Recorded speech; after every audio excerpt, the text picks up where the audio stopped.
Meghan, well aware impact marrying Harry, hatch enormous amount of ambition to lead brand empire. Determined Meghan Markle is the prime mover helping build brand Sussex, a leading royal expert has claimed. The 39-year-old is helping drive the new empire she and Prince Harry are creating outside of the royal family, it has been suggested. Royal commentator Jonathan Sacerdote also feels the Duchess' far-reaching ambitions could even lead to a career in politics in the years ahead. He believes Meghan was well aware marrying into the royal family would enhance her reputation and exposure around the world. But the expert said it is her right to use that to her advantage. Speaking to Oprah Winfrey in March, Meghan said she had not extensively researched the royal family. She said about meeting them, "Thank God I didn't know a lot about the family. Thank God I hadn't researched. I would have been so in my head about it."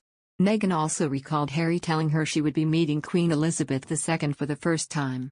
She described being asked by the Duke if she knew how to curtsy, telling Ms. Winfrey, "I thought genuinely that's what happens outside, I thought that was part of the fanfare, but I didn't think that's what happened inside.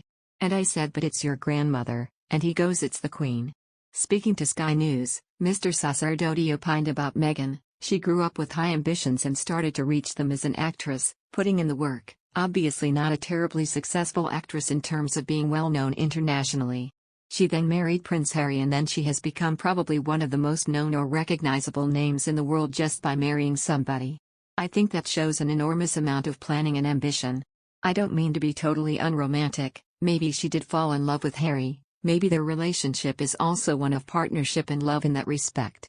But you don't marry into the royal family, I think, without knowing what it's going to do to your reputation and your exposure internationally. And then I think they've used that to their advantage," many would say is their right. A recent YouGov poll suggested the Duke and Duchess of Sussex's popularity was decreasing in the UK. Harry gained an approval rating of just 31%, and his wife just 1 point more. Perhaps the book will be an attempt to regain some of that support, though it doesn't seem clear whether or not Harry and Meghan are interested in public support in the UK at all anymore, Mr. Sacerdote told. They may be aiming at a completely different market internationally, or in America, and maybe at younger people rather than older people.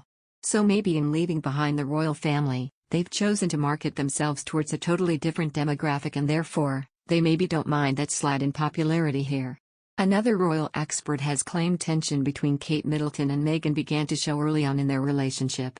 Emily Andrews says cracks soon started to appear.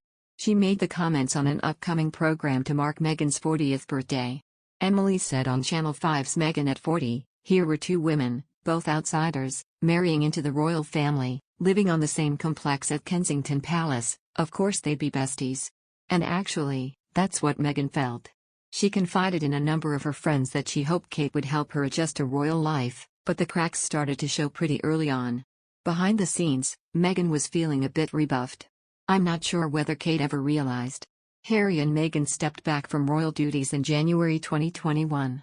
They live in Montecito, California with children Archie, 2, and Lilibet Diana, who was born on June 4. The Duke and Duchess of Sussex shared intimate details about their personal lives and their struggles as working members of the royal family in a tell-all interview with Oprah Winfrey that aired Sunday night. The couple, who announced their intention to step back from the royal family in January 2020, spoke with Winfrey about their time at Kensington Palace and the family rift that has made headlines over the past few years.